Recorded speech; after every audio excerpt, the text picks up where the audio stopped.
Welcome to another episode of Strictly Businews. I am Alfonso Santinello. You guys know my left-handed woman, Corey Veterano. And our guest of the episode is Natasha Clark of Lioness Magazine, or Lioness Group, right? Yep. Thank you for coming on. Thank you for having me. We have some fun topics to go over. We're going to be going over Lego launching a social media platform, Starbucks offering booze, American Bus Association versus Priceline, and hours a day people watch on YouTube. Hopefully a lot of it is us.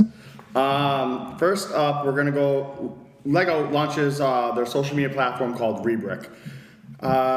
It's basically for fans 13 and up, and it released in the beginning of December. I kind of read through it, I kind of understood it, but I kind of didn't, and it was according to Peter Espersen. Do you know him? Corey works at Lego, by the way. I believe he's in Denmark. Oh, okay. It's a really cool website. You have to check it out. It's more of like a social media platform that allows people to share pictures and how-to information on their creations that they build using Lego. It also is a place for teachers to go. There's a section on things that they can use in the classroom.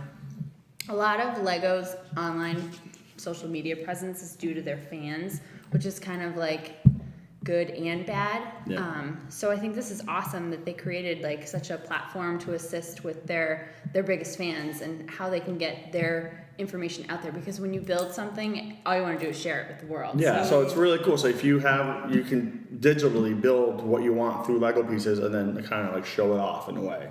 And I like that aspect, because then they have the buttons where it's like the Facebook share button where you can share it through the networks. Yeah. And it's good for, the expert builders and then the little kids that want to like play around. And I mean, granted, it's another thing in front of the computer, but it kind of stimulates their mind, I think, when they're putting shapes together and building. Yeah. And it's good because there's no toy company that's doing anything like this right now. So they're getting a nudge ahead, at least in the marketing. Always. We're always ahead.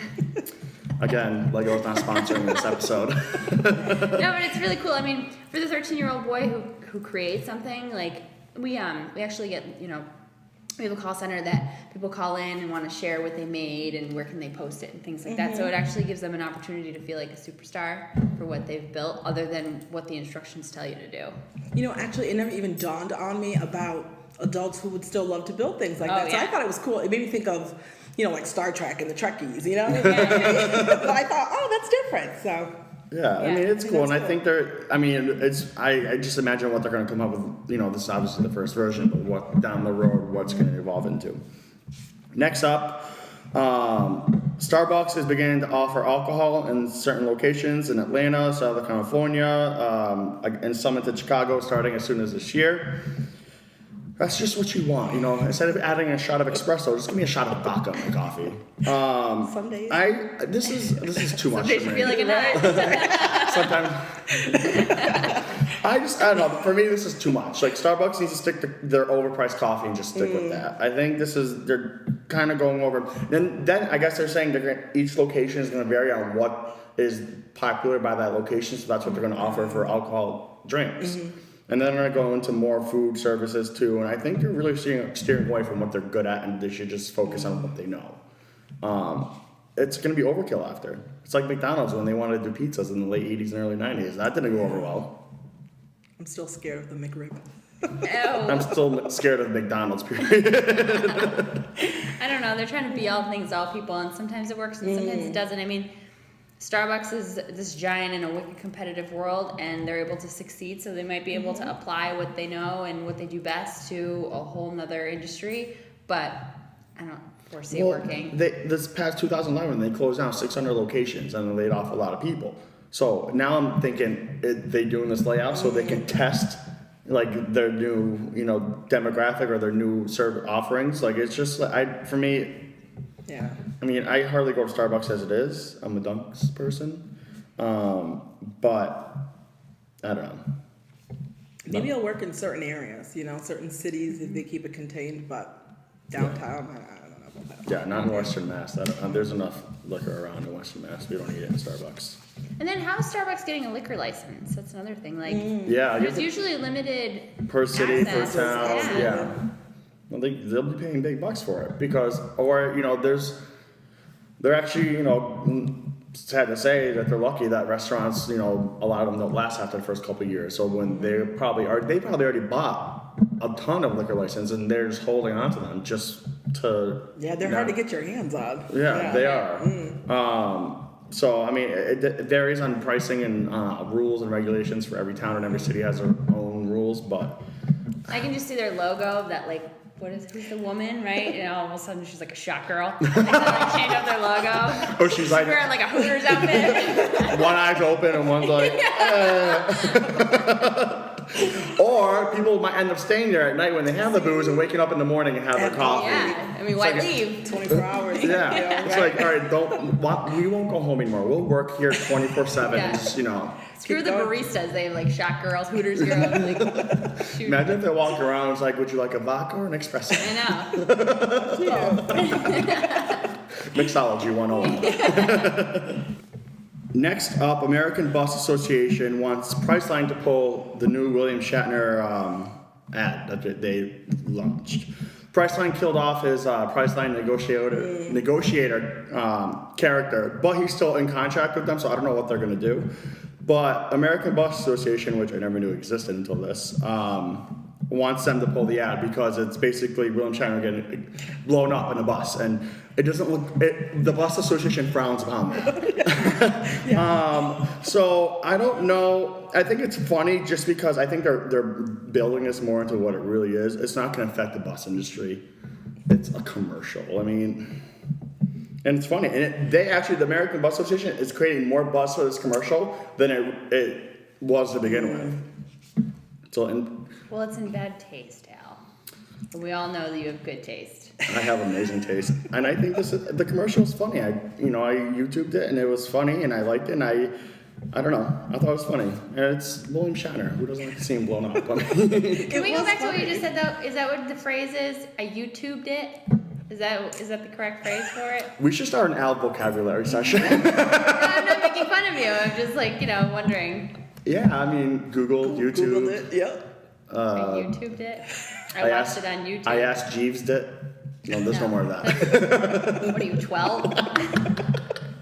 No, but I think it's one thing to show like a celebrity in like a setting of everyday life, but then he gets hit by a bus and like you're supposed to be like selling the fact that like you can take a bus to New York City, right? Like yeah. I don't know. I just don't see how they coincide. I thought it was kind of inappropriate. It is, it's inappropriate. It was funny at the same time. From a PR standpoint of view, it does build buzz. People are watching it. People are talking about it. Who talks about Priceline that often? I mean, the commercials nowadays have to be. They really have to get your attention for people to talk about them. Now it's like you really have to do something. And the spokesman, the Priceline, says he doubts any potential customers will stay away from the bus because William Shatner, got run over. When people got run over and hit and whatever through buses, and obviously if one famous person does it, it's frowned. I mean, obviously it's always frowned upon, but they make it into Maybe they had it done because everybody hates William Shatner and they don't understand why he's on the Priceline commercials. So they were like, let's just get him hit by a bus. But he's still contracted with them. I don't know how they're going to use them. Yeah. And if they released it though during like Super Bowl Sunday, everybody would think it was funny. It'd be fine, So They probably, they probably can't afford this. But they're like $3.5 million for like a 30-second ad this year. So it's like ridiculous. I remember because that's what Al paid for ours. You'll be watching all our strictly. Now gets hit by a bus. Actually, I just ruined it. All our strictly Businews commercials right here on YouTube. YouTube it. It's been YouTubed. Speaking of YouTube, nice segue, Clark. There was an article saying there are 4 billion hours a day of video being watched on YouTube. And then pretty much the breakdown, it goes down to, where was the numbers?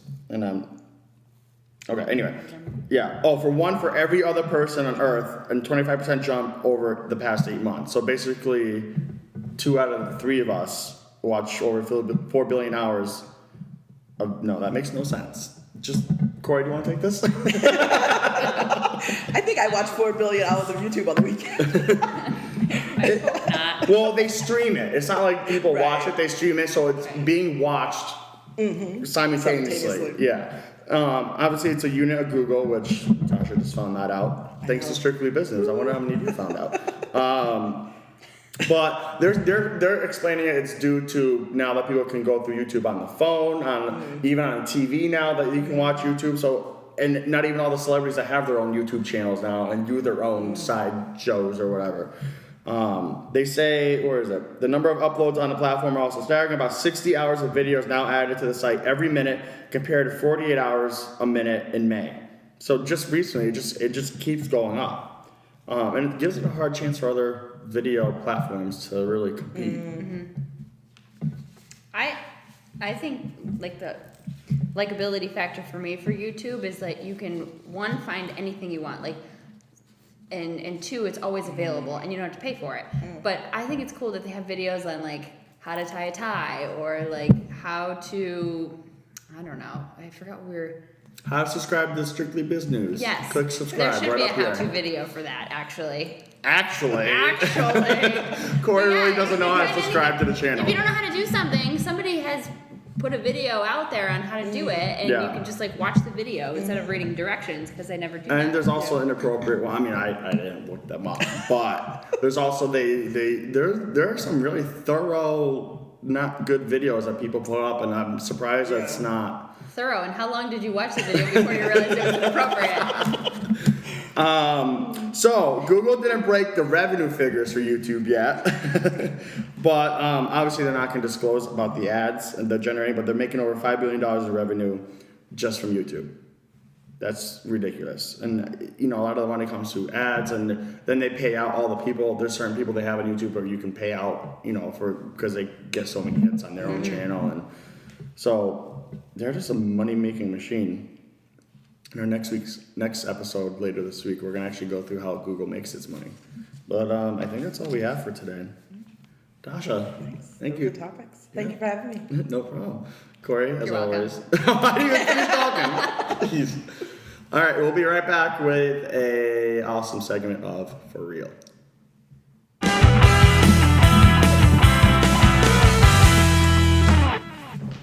So Al, we're back with our For Real segment, and what I brought today is pretty hysterical. There's this commissioner, Michael Williams, out of Louisiana, and he's looking to ban pajamas in public. Now, maybe not the pajama jeans, but pajamas, like legit Okay, now when you say pajamas, pajamas, like pajama sweatpants, pajama lingerie, well, that's like the problem. what's That's the the ban? problem. There's, it's hard to distinguish what is actually sleepwear. So what happened was he was at a local Walmart, shocking, and he saw a group of young men wearing their pajama pants. And In one, Walmart? Yes. For real? For real. Shocking. And one of the gentleman's pajama pants were a little revealing, and so he was really upset by this, that they were actually wearing their pajama pants in public. I see this a lot too. I mean, even around here in Western Mass. I mean, it's just, you go out, make an effort when you go out. I mean, I know, like, I go out in, like, sweatpants, but they're not pajama pants. They're like, it's, you go out, grab something, you come back in. Right. But if you're going out in what you went to bed in, laziness. I think today's episode we keep talking about lazy people. For real. Well, like one guy said, they interviewed one of the guys, and he said that he has no problem going out in his Family Guy Stewie pajama pants. So he said that, and I quote, I didn't even know they make those. I need to get me a pair. Just don't wear them in public. Yeah, no. He said, I'm an American and I wear my clothes anywhere I want. I'm a grown man. I pay my bills, so I can wear my clothes the way I want. I don't see why it's an issue. And I'm going to wear my Stewie pajama pants all the way down to Walmart, and I'm going to get me another pair of these And then I'm pants. going to go to Taco Bell and have dinner with my family in the 12-pack meal that they we're all offer. going to wear our pajama pants. It's like, I don't know. It's just like, it's hard to stereotype people when they do things like this. I mean, it's easier to stereotype them, obviously, because they're doing things like this. And it's just like, just put jeans on. They're comfortable. Just don't wash them for 2 months. And they turn into pajama pants. Like, it's just seriously. I have a friend, and she'll be watching, and she All two of refuses. them. She refuses. I'm one of them. So. For real, I'm leaving.